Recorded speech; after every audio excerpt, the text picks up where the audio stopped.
2008 तक हमें यह भी बोला जाता था, और ये जितने हमारे रक्षा विशेषज्ञ हैं सब इसको समझ पाएंगे कर्नल साहब, आप क्यों पाकिस्तान और भारत के बीच में कोई पोजीशन लेते हो?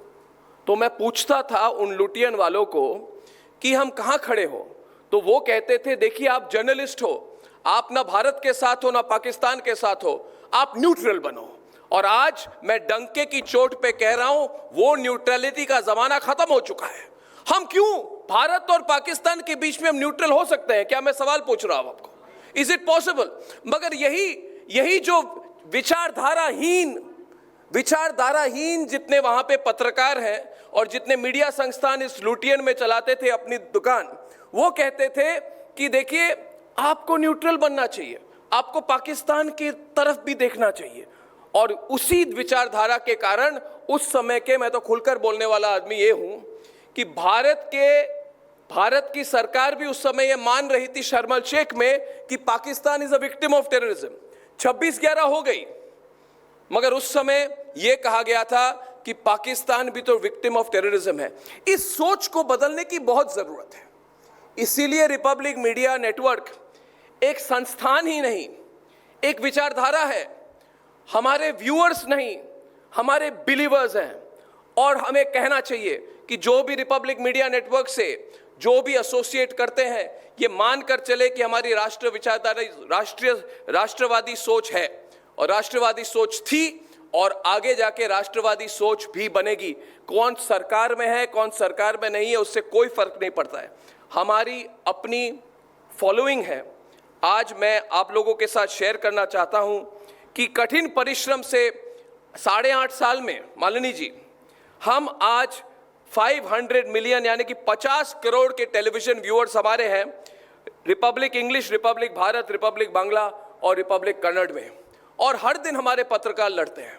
मैं परसों बेंगलोर से वापस आया, मैं 2 दिन बेंगलुरु में था।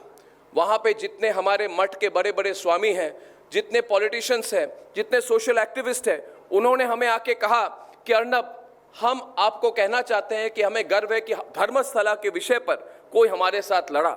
इतनी बड़ी संस्थान है, धार्मिक आध्यात्मिक संस्थान है धर्मस्थला, इतने फॉलोअर्स हैं उसे, मगर उस पर पूरी नेगेटिव कैंपेन की गई। अल जजीरा जैसे वेबसाइट्स और टीवी चैनल्स में कहा गया कि धर्मस्थला में रेप और मर्डर होते हैं, और पूरी मीडिया शांत थी। सिर्फ और सिर्फ रिपब्लिक भारत मीडिया और रिपब्लिक कन्नड़ ने उसके लिए मुहिम चलाई। 2 महीने तक मुहिम चलाई हमने, हम अकेले थे, कोई खड़ा नहीं था हमारे साथ, ना सरकार थी ना कोई था। इसीलिए मैं कह रहा हूं कि बहुत मीडिया वाले हैं, बहुत चैनल है, बहुत मीडिया वाले हैं। हम हमारे पत्रकारों को कहते हैं कि आजकल का तो जमाना है, कॉर्पोरेट मीडिया वाले आगे, बड़े बड़े कॉर्पोरेट्स आगे हैं, बड़ी बड़ी तनख्वाह दे के जर्नलिस्ट को लुभाना चाहते हैं। मगर मैं अपने जर्नलिस्ट को कहता हूं कि we do business to support our journalism, they do journalism for business. हमारे लिए ये बिजनेस नहीं है, हमारे लिए ना बिजनेस थी ना कभी बिजनेस होगी।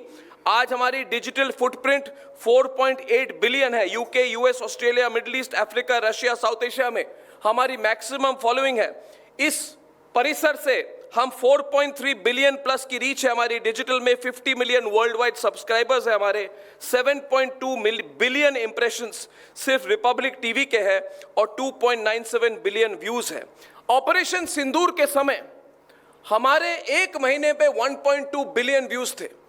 और एक फिल्म में हम आपको दिखाएंगे शायद आज, तो हमने कहा किसी हमारे फॉरेन विजिटर्स आए थे, हमने उनको कहा शुभ्रांशु जी कि आप CNN BBC के बारे में इतना बोलते हैं, क्या आपको पता है कि रिपब्लिक टीवी की अकेली रीच CNN इंटरनेशनल से 5 गुनी थी मई में।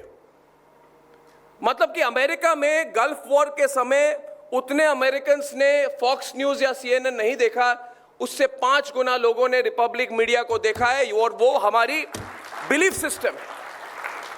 ये कोई TRP रेटिंग वाली बात नहीं है, ये बिलीफ सिस्टम है।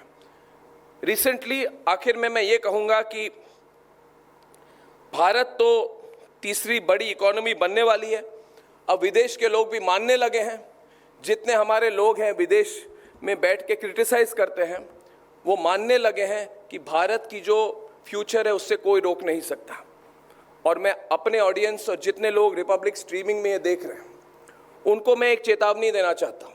जैसे हम 4 से 10 ट्रिलियन की तरफ हम जाएंगे, हमें रोकने वाले बहुत लोग होंगे जो नेगेटिविटी फैलाएंगे, हमारे युवा को कंफ्यूज करने की कोशिश करेंगे, और ये लोग मोटिवेटेड एजेंडा चलाने वाले लोग हैं। इनको आप इंटेलेक्चुअल ना समझें। कल रात को एशली टेलिस नाम के एक व्यक्ति को अरेस्ट किया गया अमेरिका में। आप सब लोग गूगल सर्च करें। इसी लुडियन मीडिया ने, इसी भारत विरोधी मीडिया ने एशली टेलिस को कहा कि भारत के बारे में सबसे बड़े एक्सपर्ट है। जुलाई 2025 में इन्होंने आर्टिकल लिखी फॉरेन पॉलिसी मैगजीन में कि इंडिया कभी सुपर पावर नहीं बन सकता, और बहुत लोग लुटियन मीडिया वाले उसको कोट करते थे कि भैया एशली टेलिस ने बोल दिया कि मोदी जी कुछ भी कहें, भारत का कोई भविष्य नहीं, किसी भी दिन हम चीन के साथ कंपीट नहीं कर सकते। कल शाम को जब उनको अरेस्ट किया गया इलिनॉय अमेरिका में, तो प्लीज आप लोग जितने युवा हैं इसको पढ़ें।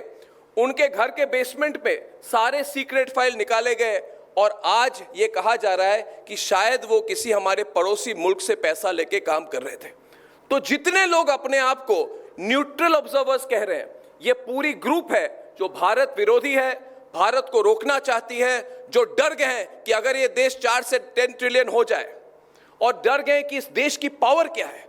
आज हमारी परचेजिंग पावर पैरिटी में देखा जाए तो हम 16 ट्रिलियन की इकोनॉमी बन चुके हैं, यानी कि हम half the size of the American economy बन चुके हैं इन परचेजिंग पावर पैरिटी टर्म्स। हमको रोकने के लिए, भारत में बांग्लादेश कराने के लिए, भारत में जो काठमांडू में हुआ वो कराने के लिए हजारों लोग बाहर खड़े हैं, मगर इस देश की भूमि से रिपब्लिक मीडिया नेटवर्क एक ऐसी संस्थान है which has the power to take them all on. इसलिए मैं चाहता हूं कि जो ये हमारी जो डिस्कशन हो, इसकी बेसिक डिस्कशन इस बात पर हो कि राष्ट्रवादी सोच को और कैसे हम मजबूत कर सकें। इतना ही मुझे कहना है।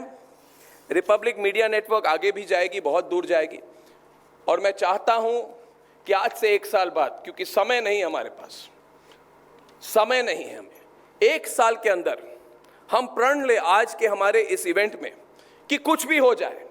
जैसे हमने रिपब्लिक मीडिया शुरू किया था, ना पूंजी थी ना लोग थे, क्रिटिसाइज करने के लिए हजारों हमारे साथ खड़े थे, कहते थे अर्नब गोस्वामी एक मध्यम वर्गीय घर का लड़का है, कहां वो इतनी बड़ी चीजें करेगा, और ये भी कहते थे कि इसकी सोच बहुत सीधी है। मालिनी जी, जब मैं इधर नेताओं को मिलता था वो कहते थे अर्नब तुम बहुत काम करते हो, बहुत परिश्रम करते हो, मगर सच्चाई है ये कि सफलता के लिए आपको टेढ़ा बनना पड़ता है। रिपब्लिक मीडिया ने प्रूव कर दिया है कि कर्म के साथ और सच्चाई के साथ हम आगे बढ़ सकते हैं। इसलिए इन कंक्लूजन, आज से 1 साल के अंदर मैं आज प्रण ले रहा हूं आपके सामने, और आप भी मेरे साथ प्रण ले कि 1 साल के अंदर इस कैंपस से हम ग्लोबल करेंगे। हम चाहते हैं कि ऑपरेशन सिंदूर के बारे में हमें बीबीसी से सर्टिफिकेट की कोई जरूरत नहीं है, CNN, BBC, अल जजीरा कोई नहीं है, उनकी कोई लेवल नहीं है कि हमें सर्टिफिकेट दे। हम ग्लोबल करेंगे, और हमारी ग्लोबल कवरेज टेक्सास, सिंसिनाटी और लैंकाशायर में लोग देखेंगे। यही हमारी एम्बिशन है। बहुत बहुत धन्यवाद। Thank you very much. Thank you.